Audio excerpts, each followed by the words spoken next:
The debate over funding for education in Pennsylvania is a very hot topic, especially in this budget cycle. But it is not simply a matter of how much money is sent to our school districts. Let's spend a few minutes on the subject with State Representative Will Tallman, a member of the House Education Committee. First of all, Representative, what role do mandates, especially as they're labeled unfunded mandates, play in this entire discussion? Well, unfunded mandates, which I'm totally opposed to, we are putting costs, that is the state is putting costs, typically the State Board of Education is putting costs on our school districts that they haven't asked for, and it's requirements that we ask them to do, and then the state doesn't provide the necessary funding to allow them to accomplish that. And so the school districts have to pay for that, and that means it's going to come out of our property tax money, so we need to give them some mandate relief. I was going to say that eventually filters down then to the taxpayer. Right. It'll filter down to us folks that pay property tax. Now, let's talk about some of the bills that House Republicans have put forth that deal with some of these mandates. One of them is yours and has to do with the costing out study. Right. Well, not necessarily with the costing out study, that's a small portion of it, but really what it does is we have the people in the Ivory Palace here in Harrisburg are going to tell the school districts how to spend their money that's above the index. And so it actually sets down and tells each school district the percent that they're allowed to spend their money. And an example I use in the 193rd district is we have Upper Adams and Southwestern school districts. They are geographically, socioeconomic, and culturally so much different.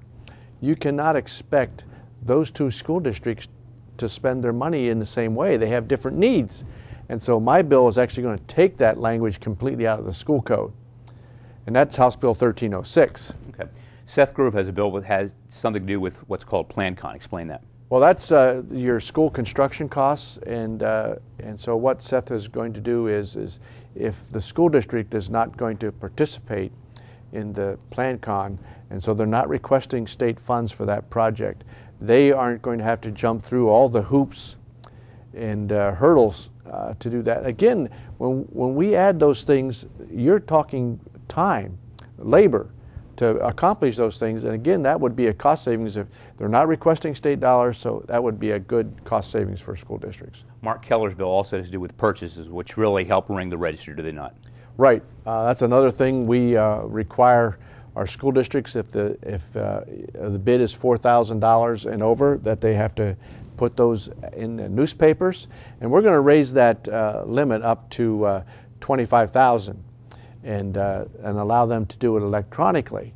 So right off the bat, so we're not going to do the newspaper advertising. Of course, the newspapers are opposed to this, but I think it's a much more efficient use in our modern day when everything is done electronically.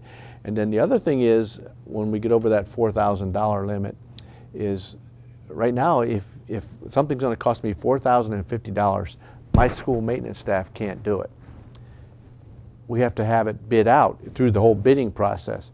And so we're raising that up to $7,000. So if the project's up to $7,000, school maintenance staff can do it. You know, like we want to put a new roof on a shed out back or whatever, that the school maintenance staff can do that.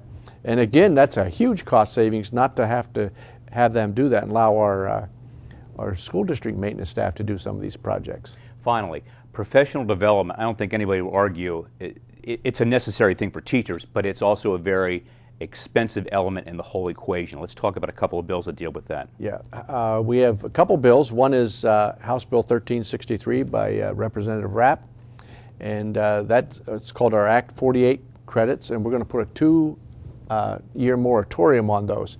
Those are called continuing education credits, which our teachers need to have, so many every 5 years. So we're going to put a 2-year moratorium on that, because when I go and get my Act 48 credits, the school district is going to reimburse those costs. And I'm not sure what a credit goes for anymore, but let's just say it's $1,000, and typically most courses are 3 credit courses.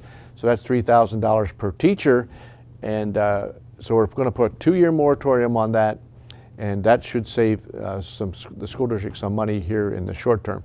And then it's going to come back into play where we're going to require our teachers to have continuing education. And then a part of that is also House Bill 1407, by Chairman Clymer, and that's going to allow on the early childhood educators an extension to comply with the early childhood. And again, those costs are going to be paid by the school districts and the early childhood education providers. So it'll be, again, a tax savings here in the short term. Okay. If you have questions on this or any other legislative topic, Representative Tallman's contact information will be on the screen in a few seconds. I'm Scott Little. Thanks for spending 5 minutes with State Representative Will Tallman.